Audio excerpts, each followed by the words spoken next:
سلام، اینجا عزیز منه و من خیلی خوشحالم که برای چند دقیقه نگاه قشنگتون رو به من هدیه بدید. مطمئنا اگر توی یوتیوب میچرخید این محتوا رو دیدید. محتوایی که توسط تیم اسنپ مارکت منتشر شده به اسم آشمز. متاسفانه این برنامه و این محتوا هم کپی شده از یک محتوای خاک برسری. در ادامه با من همراه باشید، بررسیش میکنیم.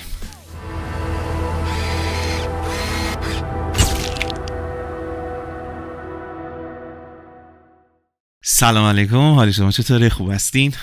آقای محتوایی رو من چند وقت پیش دیدم اسنپ مارکت دوباره کلی هزینه کرده برای اینکه بگه من خیلی خفنم، کلی اینفلوئنسر دعوت کرده در یک محتوایی. تیزر جذابی بود، من تیزرش رو دوست داشتم. اهورا نیازی بود، ابو طالب بود و کلی اینفلوئنسری که به نظر من همشون توی جایگاه خودشون خیلی جذابن و دیدم که تیزرش منو داره جذب میکنه. تیم اسنپ مارکت خب بالاخره برای اینکه کارهای مارکتینگی بکنه و حالا یه سری محتوایی تولید بکنه که بتونه اون سیاست‌ها و اون ذهنیاتی که حالا توی ذهنش از اون استراتژی که واسه کسب و کار خودش طراحی کرده رو معرفی بکنه به مخاطب، اومده همچین محتوایی تولید کرده. خیلی خوشحال شدم، گفتم منتظر باشم که اولین قسمتش منتشر بشه. 2-3 قسمت منتشر شده بود، گفتم برم نگاه کنم ببینم محتوای تو چه کیفیتی و چه اتفاقی داره میفته. چقدر که این اصلا ایده حالا میتونه جذاب باشه یا نباشه کاری اصلا به قضیه نداره. من نگاه کردم ولی متاسفانه شاید خیلی نتونستم باش ارتباط بگیرم. مثلا 5 دقیقه ابتدایی قضیه منو پس زد به خاطر ریتم خیلی کندی که داره. خیلی برنامه خوبی نیست و منو جذب نکرد و از این نظر خود برنامه که چیز جذابی نبود. چند وقت پیش داشتیم با یه سری از بچه‌هایی که حالا توی حوزه محتوا کار می‌کنیم و اینا صحبت می‌کردیم. بعد یکی از دوستامون گفتش که دیدی این برنامه رو از چی کپی کردن که اسنپ مارکت زده؟ گفتم نه. پرسجو کردم، گفتم آره مثلا برنامه‌ای که ایده‌اش از فلان برنامه خاک برسری اومده. گفتم کدوم برنامه رو دارین میگید؟ گفتش آشمز. گفتم رو من دیدم، از کدوم برنامه؟ من ندیدم تو یوتیوب. گفت نه حالا برات میفرستم. و متاسفانه متوجه شدم که کپیه. خب این اتفاق خیلی عجیب و غریبی نیست، چیزی که مرسومه تو ایران همه برنامه‌ها کپی میشه. یعنی مطمئنا ما انگار اتاق فکری نداریم، اتاق ایده پردازی نداریم و باید برنامه‌های معروف جهان رو کپی بکنیم و خودمون چیزی نداشته باشیم تو چنته. از جوکر وایرال شده بگیر تا صدا تو، اسکار مدیری، دوره حمید، خندوانه و خط خندوانه دیگه مثلا جوری میشه که خودش هم میاد کپی میشه که میشه مثل 1001. این که دوستان بیان کپی بکنن و این کپی از یک برنامه خاک برسری باشه با حضور افراد خیلی مشهور در حوزه بزرگسال. یعنی فکر کن ایده پرداز این کار اومده گفته که اوکی من یه برنامه‌ای دیدم توی اونلی فند، این برنامه این شکلیه که کلی پورنستار دعوت میکنن، توش آشپزی میکنن و مسابقه این جنسی و با یه سری وسایلی که در اختیارشون قرار میدن اینا به رقابت با همدیگه میپردازن و بیایم اینو پورنستارا رو بکنیم اینفلوئنسرهای اینستاگرامی. یعنی تفاوتش فقط همینه، میزانسال رو نگاه میکنی همونه، دوربینا رو نگاه میکنی همونه، جنس مسابقه همونه. بعد پیش خودشون هم گفتن یوتیوب نیستش که مثلا تابلو بشه مثلا اسکار بگیم خب برنامه یوتیوبی مثلا کپی شده. همه اگرم دیده باشن که نمیان بگن که میدونین چی میگم. بعد خب بیام کپی کنیم دیگه. کل این اتفاقه خیلی برام اهمیت نداره. برای من یه چیز دیگه مهمه، این که چرا باید اسنپ مارکت که این همه پول داره و مطمئنا واسه تولید این محتوا خیلی هزینه کرده، چون کلی اینفلوئنسر خیلی خفنی رو دعوت کرده. اینا آدمایی هستن که خیلی پول میگیرن، جدا از خود هزینه دکور و نمیدونم تیم تولید محتوا، خود این اینفلوئنسر هایی که دعوت شدن مطمئنا هزینه بر هستن. خب سوال اصلی اینه که اسنپ مارکتی که پول داره و داره کلی هزینه میکنه نمیتونه برای اینکه بخواد سیاست‌ها و استراتژی خودش رو مطرح بکنه قبل از این قضیه با پولی که داره میده یک تیم ایده پردازی رو جمع بکنه از جوانهای مستعد و بتونه ایده های جدیدی خلق بکنه، بتونه محتواهای جدیدی خلق بکنه. متاسفانه این که در نهایت خروجی اتاق ایده من بشود کپی برداری از مثلا محتوایی که اونلی فنز داره تولید میکنه، به پشتوانه این که ممکنه مثلا اون برنامه خیلی پربیننده نباشه، خیلی گروه های زیادی نبینن، شاید لو نریم مثلا ما ایده کپی کردیم.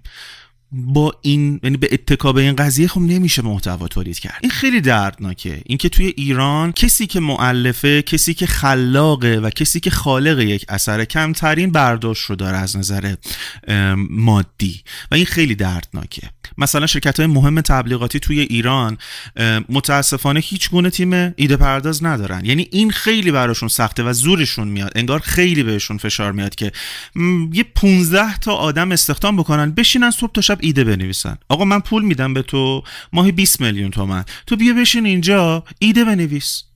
و یه چیز بدی دیگه هم که وجود داره و اینو من تو مدیرای اجرایی دیدم، این شکلیه که وقتی شما میخوای خلاق باشی و یک ایده جدیدی بدی، مثلا میری میگی که آقا بیا این کارو بکنیم، نه قشنگ نیست، اینو نگاه کن، این شکلی میخوام. میگیم خب این که اجرا شده دیگه، این که مثلا فلانی اجراش کرده، نه من خب شبیه این باشه. عملا دیگه نمیشه، اینجا خلاقیت میمیره. اما کاری که اون ورابیان میکنن، چی کار میکنن؟ همیشه اولین نفرن. یعنی همیشه اونها هستن که جا میندازن یک چیز رو، مسابقه توش را میندازن که اگه میتونی مثلا نخند. ما همچین فکرایی نمیتونیم بکنیم، یعنی همش باید کپی کنیم، چون بگیم اون جواب داده پس ما بریم اونی که جواب داده رو بسازیم. ما یه استادی داشتیم توی دانشگاه، حرف خیلی خوبی میزد که همیشه هم یادم مونده. میگفتش که این فیلمنامه نویسی، مقوله اصلا نوشتن و خلاقیت این شکلیه که مثل یک چاه میمونه، مثل این زمانی مونه که تو میخوای چاه بزنی. وقتی که میخوای چاهو بکنی، اولش خب خاک سفته، میکنی، به مرور زمان خاک نرمتر میشه، باز خیلی میکنی و میرسی به خاک نرم و خاک تر، باز میکنی به آب گل میرسی و انقدر میکنی به آب میرسی که به مرور زمان آب زلالی میشه. نویسندگی و خلاقیت هم همینه، تو باید بکنی، تو باید بسازی، تو باید انجامش بدی و انقدر بری پایین تا به آب زلال برسی.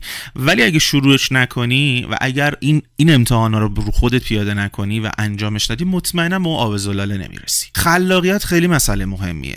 متاسفانه توی ایران مرده. چرا؟ چون بها بهش نمیدن. یعنی کمترین هزینه همیشه واسه سناریست توی فیلم سازی توی ایران، کمترین هزینه واسه ایده پردازه. اصلا ایده پرداز آدم حساب نمیکنه. یعنی شما الان بری توی شرکت تبلیغات بگی سلام من ایده پردازم، میگم خب چیکار کنم، منم ایده میدم. یه وقتی توهین نشه به بچهای تیم اسنپ مارکت و اصلا بچهای تولید کننده آشمز، همشون بچهای خفن درجه یک اینفلوئنسر هستن که توی فضای کاری خودشون خیلی خفنن، مهیار هستن، فوق العاده است، نمیدونم سارا عقابی فوق العاده است و همشون فوق العاده ان. خود ابوطالب هم خیلی فوق العاده است. اینجا خیلی بده به خاطر اینکه اصلا مجری نیست ابوطالب و اینجا پر از رو درواسی و اصلا کارای شیتیه.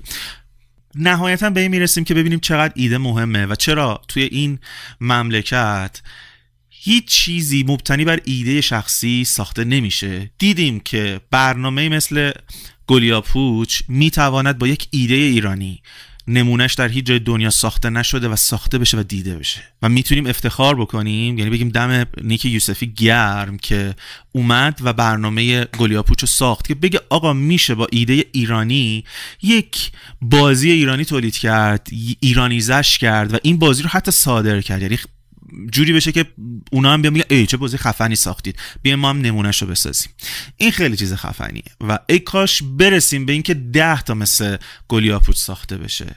تیمایی که اینقدر پول دارن مثل اسنپ مارکت، از دید من ای کاش اینا بتونن یک تیم تولید محتوای خفن و یک تیم ایده پرداز خفن داشته باشن. اصلا بیشتر پولشون رو بدن به ایده پردازا. من اعتقادم اینه، همه جای دنیا هم همینه، احترام به خالق اثر میذارن.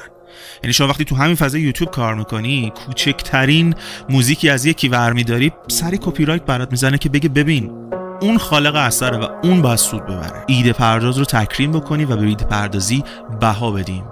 خلاقیت خیلی چیز مهمیه. خلاقیت از بیسی شروع میشه، یعنی شما باید یه بیسی رو داشته باشی، از اون به بعد خلاقیت ایجاد میشه، اما باید به خلاقیت احترام گذاشته بشه. دقیقاً قضیه همون چاق است.